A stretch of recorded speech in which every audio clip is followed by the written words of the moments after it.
आज की इस वीडियो में दोस्तों मैं आपको बताने वाला हूं कि बैंक ऑफ बड़ौदा के बॉब वर्ड एप्लीकेशन के थ्रू अपने अकाउंट में बेनिफिशियरी को कैसे लिंक करते हैं फंड ट्रांसफर करने के लिए। अगर आप आईएमपीएस, आरटीजीएस और एनईएफटी ट्रांजैक्शन करना चाहते हैं तो उसके लिए पहले आपको अपने बेनिफिशियरी को अपने अकाउंट में ऐड करना होता है। और अगर आपने किसी बेनिफिशियरी को ऐड कर रखा है ऑलरेडी और आप उसको डिलीट करना चाहते हैं तो आप उसको डिलीट भी कर सकते हैं। तो ये दोनों चीजें आज की इस वीडियो में मैं आपको बताने वाला हूं। तो इसके लिए आप अपने मोबाइल में अपना बॉब वर्ड एप्लीकेशन ओपन करेंगे, यहां पर आप अपना लॉगिन पिन डालेंगे और इसमें लॉगिन कर लेंगे। जैसे ही आप इसमें लॉगिन करोगे तो इस प्रकार से ये ऐप आपके मोबाइल में ओपन हो जाएगा। और अब इसमें बेनिफिशियरी को ऐड करने के लिए सिंपली आपको नीचे आना है और फंड ट्रांसफर पर क्लिक कर देना है। जैसे ही आप फंड ट्रांसफर पर क्लिक करेंगे तो यहां पर आपको आपके बेनिफिशियरीज दिख जाएंगे। आप व्यू ऑल पर क्लिक करेंगे तो जिन जिन बेनिफिशियरीज को आपने ऐड किया होगा वो आपको यहां पर दिख जाते हैं। जब भी आप किसी बेनिफिशियरी को ऐड करते हैं तो सबसे पहले वो कूलिंग पीरियड में चला जाता है। यहां पर दिखता है अंडर कूलिंग पीरियड और 24 आवर के अंदर ये कूलिंग पीरियड से हट जाता है और फिर आप इसको ट्रांसफर वगैरह कर सकते हैं, जो भी पैसा आप ट्रांसफर करना चाहते हैं। तो इसीलिए यहां पर इसमें अंडर कूलिंग पीरियड दिखा रहा है क्योंकि इसको मैंने अभी ऐड किया है और ये मैंने इसको ऐड किए हुए 24 घंटे हो गए हैं। तो यहां पर ये कूलिंग पीरियड से हट गया है और इसको अगर मैं ट्रांसफर करना चाहूं पैसे तो अपने अकाउंट से ट्रांसफर कर सकता हूं। जो भी आप ट्रांजैक्शंस करते हैं तो यहां पर दिख जाता है। जैसे ये मैंने अपने बेनिफिशियरी को एक आईएमपीएस ट्रांजैक्शन किया है तो वो यहां पर दिख रहा है और आप व्यू ऑल पर क्लिक करके ये सभी ट्रांजैक्शंस देख सकते हैं जो भी आप अपने बेनिफिशियरी को करेंगे। और शेड्यूल्ड ट्रांसफर पर क्लिक करके अगर आपने कोई पेमेंट को शेड्यूल किया होगा तो वो आपको यहां पर दिख जाएगा। तो आप यहां पर बेनिफिशियरी को ऐड करने के लिए अगर आप किसी को ऐड करना चाहते हैं तो उसके लिए ट्रांसफर टू बेनिफिशियरी पर क्लिक करेंगे। उसके बाद आप ऐड न्यू बेनिफिशियरी पर क्लिक करेंगे और यहां से आप अपना बेनिफिशियरी ऐड कर सकते हैं।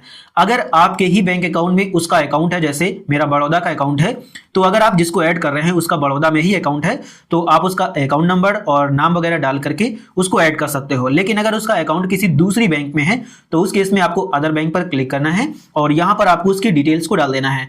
बैंक अकाउंट नंबर डालेंगे, कंफर्मेशन के लिए दोबारा बैंक अकाउंट नंबर डालेंगे, आईएफएससी कोड डालेंगे, जो भी उसके बैंक अकाउंट में उसका नेम है वो नेम डालेंगे। उसके बाद अकाउंट टाइप चूज करेंगे, उसका निकनेम डालेंगे, इस पर क्लिक करेंगे और वेरीफाई बेनिफिशियरी पर जब आप क्लिक करोगे तो आपका बेनिफिशियरी वेरीफाई होकर के आपके अकाउंट में ऐड हो जाएगा।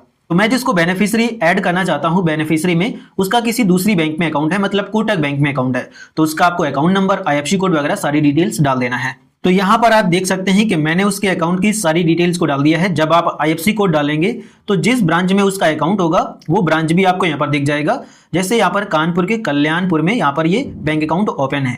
तो यहाँ पर अब आपको नीचे आ जाना है इसके बाद, और नीचे आ जाने के बाद वेरीफाई बेनिफिशियरी पर क्लिक कर देना है। जब आप वेरीफाई बेनिफिशियरी पर क्लिक करेंगे तो इसको वेरीफाई किया जाएगा, मतलब सारी डिटेल्स को चेक किया जाता है और जो भी अकाउंट में नेम होगा उसका वो आपके सामने आ जाएगा। आप ओके पर क्लिक करेंगे, यहाँ पर फिर से उसकी सारी डिटेल्स वगैरह दिख जाएगी। आप ऐड बेनिफिशियरी पर क्लिक करेंगे, उसके बाद आपके मोबाइल नंबर पर एक ओटीपी भेजा जाएगा तो यहाँ पर आपको वो ओटीपी डाल देना है। और जैसे ही आप ओटीपी डालने के बाद यहां पर वेरीफाई पर क्लिक करोगे तो फिर आपको अपने बॉब वर्ड एप्लीकेशन का ट्रांजैक्शन पिन डालना पड़ेगा। और जैसे ही आप ट्रांजैक्शन पिन डाल देंगे तो सक्सेसफुली जो बेनिफिशियरी है वो आपके अकाउंट में ऐड हो जाएगा। यहां पर लिखा हुआ है it may take up to 24 hour to full activation, मतलब बेनिफिशियरी के इस अकाउंट को फुल एक्टिवेट होने में 24 आवर तक का टाइम लगेगा। लेकिन तब तक अगर आप ट्रांजैक्शन करना चाहते हैं तो अप टू 50,000 रुपीज तक ट्रांसफर कर सकते हैं। लेकिन ये 50,000 रुपीज भी आप लगभग 4 घंटे के बाद ही ट्रांसफर कर पाएंगे। आपको डन पर क्लिक कर देना है। आपके बैंक के द्वारा ये मैसेज आ जाता है, beneficiary Kuldeep added successfully for RTGS, NEFT and IMPS fund transfer की मतलब जो ट्रांजैक्शन है उसके लिए एडेड सक्सेसफुली हो गया है और it will activate for transaction after 4 hours, मतलब 4 घंटे के बाद आप जो मतलब अप टू 50,000 रुपीज वाली ट्रांजैक्शन थी वो आप कर पाएंगे और 24 आवर के बाद आप फिर सारी ट्रांजैक्शन कर पाएंगे। तो इस प्रकार से बेनिफिशियरी ऐड हो जाता है। आप फंड ट्रांसफर पर अगेन क्लिक करेंगे और यहां पर ट्रांसफर टू बेनिफिशियरी पर क्लिक करेंगे तो यहां पर आपको दिखेगा कि ये अकाउंट आपने अभी ऐड किया है और ये अभी अंडर कूलिंग पीरियड में चला गया है। थोड़ी देर के बाद ये एक्टिवेट हो जाएगा, फिर आप 50,000 रुपीज तक ट्रांसफर कर पाएंगे और 24 आवर के बाद आप फिर जितना भी ट्रांसफर करना चाहें आप कर पाएंगे। तो इस प्रकार से यहाँ पर ऐड करते हैं। अब मान के चलते हैं कि आपको ट्रांजैक्शन करना है तो आप सिंपली उस अकाउंट पर क्लिक करेंगे। जब ये यहाँ से हट जाए तो यहाँ पर आप उस पर क्लिक करेंगे। क्लिक करने के बाद आप स्टार्ट न्यू ट्रांसफर पर क्लिक करेंगे, आईएमपीएस, आरटीजीएस और एनईएफटी चूज करेंगे और कंटिन्यू पर क्लिक करके फिर आप ट्रांसफर कर पाएंगे। तो इस प्रकार से बेनिफिशियरी को ऐड करते हैं और ट्रांजैक्शन के बिल्कुल यहाँ पर नजदीक चले जाते हैं।